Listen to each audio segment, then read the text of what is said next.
Hi, so there was a developer live Q&A on the Demon Hunters yesterday. So what I'm just going to do here is give a bit of an update. I'm going to go through a couple of things. I'm going to go through what they said regarding gameplay as an update to the guide I put out a few weeks ago.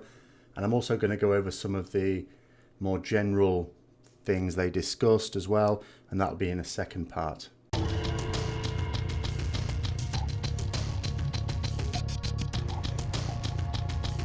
Okay, so I've already gone over many of the things they discussed because it's stuff that's very evident from the alpha and beta, but there were some points of interest. I'm going to start off, as I said, with the gameplay features, and then we're going to go into the related items in the second part.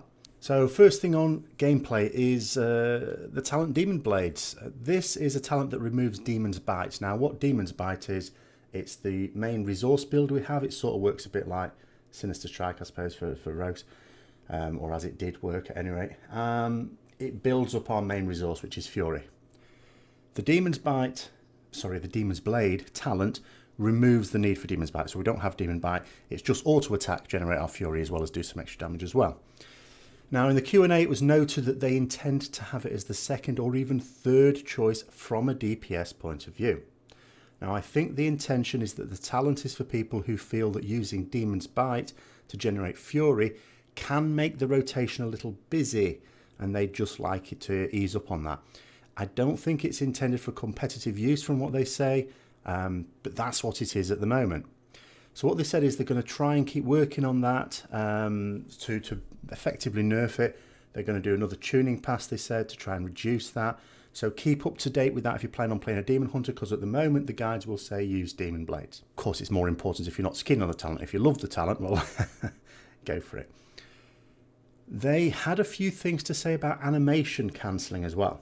Now, just to show this in use, this is particularly important when it comes to Fell Rush. Now, Fell Rush is an ability that, regardless of any other talents, and even at level 100, we will want to be using quite regularly, because it does damage, and there's a talent that makes it really good in the first row, which we can have access to at level 100. Now, generally speaking, when you use this ability, if I just show you there, it shoots you forward. Yes, okay, you're going to do some damage. And with the talent, you generate some Fury, all the rest of it. But you're shooting yourself off into the distance. It's not all that great for a melee class. Now, there's a couple of things to say about this. First of all, you can sort of arrest that jump forward. What you can do is with a macro, if you sort of jump up in the air a little bit, and as you come, ideally as you're coming down, just use this and it will shoot you forward like a little bit, but not out of melee range. You have to be quite careful. You mustn't use it when you've already landed again, otherwise you'll still shoot forwards. You do have to be in the air for it to have worked, and ideally the nearer to the ground the better. So they're thinking of ways to sort of disable that, to stop that being a thing. There are a few things they could quite easily do. So I would probably take it as they will try they seem to be suggesting they're going to try very hard to stop it. So let's say they do. Let's say we can't do any trickery like this. Is it still going to be a big deal? Well, for general solo stuff, it might be quite awkward. But I would say for bosses that tend to have large hitboxes, not necessarily a big deal. You just have to angle yourself right so that you will still be on the edge of that hitbox after you've moved. So it could still be fine for bosses and raids and perhaps even dungeons as well. And of course in dungeons often you get like cramped conditions. You can sort of use the wall because that will arrest you, as well as using vengeful retreat. That will, you know, if there's a object physically stopping you going any further, well, great. All I would say is on the boss there, if you're going to do that, make sure you are angling yourself to go like from one side to another or from the back to one side. Don't go in front of it, especially if it's got a cleave mechanic. Now, the other thing they did is they seem to suggest, as I suppose we would have expected anyway, that mechanics themselves aren't going to change now in the short term, just numbers. Now, for any other spec, of course, that would make sense. But of course, this is the new class. Things could easily change. They did suggest that it's possible that there will be more significant changes, if necessary, in later patches. This certainly did happen with Death Knights during Wrath. Maybe not so much with Monks as far as I can recall. I mean, Death Knights were the big one there. They did change a lot throughout Wrath, even to the point where there was some confusion over which spec was DPS and which was for tanking. I mean, I can't remember exactly at which point during life because I missed a lot of Wrath.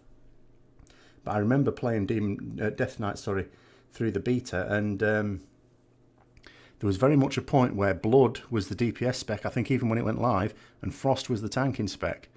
Yeah.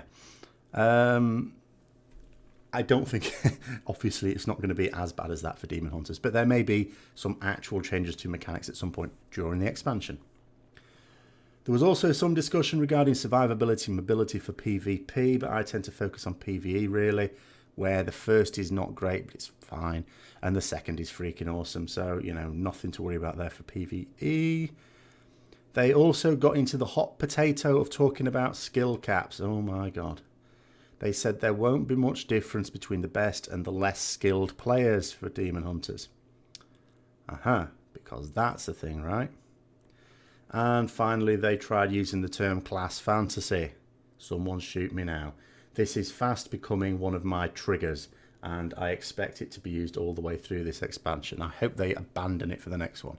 So that's it in terms of actual gameplay features. Other things they were discussing. Now, I talked about in my pre-Legion patch guide the fact that there's going to be a distinct lack of talents. Demon Hunters, unlike other characters, don't get their full complement of talents at level 100. They get 2, and then they get another talent for every 2 levels. So you need to get to level 110 before you get all your talents. 2 reasons why this is not great. The first one they are addressing, the second one they are not. But as they probably noted, it's only for 3 weeks anyway, so okay. The first one is that it means the Demon Hunter is going to be underpowered. So to address this, they are raising the base stats of them. So you're going to have quite a lot of stats for...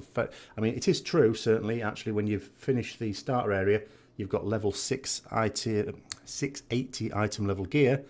And the stats on it, you have pretty beefy stats in just this fairly modest gear. But the other one, in terms of the gameplay, this is the other problem with not having the talents. We have Demon Hunters have something which does not necessarily exist for all specs. It certainly doesn't exist for my main spec of Ret, which is that they can have builds. This means talents that work well together. Demon Hunters have that, and it means, of course, you're not going to have that at level 100, and it can make the spec seem a little dull to play. And the fear I expressed in that video was that some people may be turned off early. Blizzard have sort of acknowledged that that's possible, but, you know, to hell with it, it's only for 3 weeks. They seem to think it makes more sense to have talents as you level up from 100 to 110. Not sure I agree, but there it is only for a few weeks at most, and that's only if you are playing it as soon as they become available.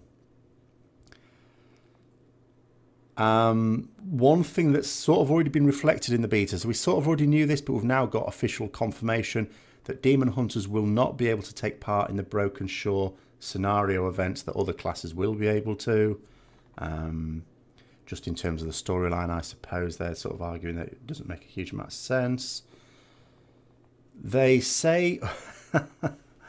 on the last point here, oh dear. They said we'll be able to start a garrison, which is sort of suggested that we won't just get handed one. Thanks a lot. 3 weeks until it's completely obsolete, but sure, we should have to build it up from scratch. Yes, okay. Thanks. Great. I'll look forward to that. Now, they also said there's no profession boost either. That's sort of expected. I mean, Death Knights don't get a profession boost. They're another hero class that don't start from level 1. But it does mean, of course, that if you want to build up a profession that's not a gathering profession, then you are going to have to work on your garrison to be able to get the profession building. Okay, it doesn't take exactly a long time to do that, so that you can be putting, you know, getting your daily stuff done and get that learnt, and get the materials that you'll need to craft things and try and skill up as much as you can in the 3 weeks that you've got. So I think that pretty much covers it. So I hope you found it interesting as always. If you have, don't forget to like, comment, subscribe and share. If you've got any specific questions, feel free to post them down below. And until next time, I'll see you later.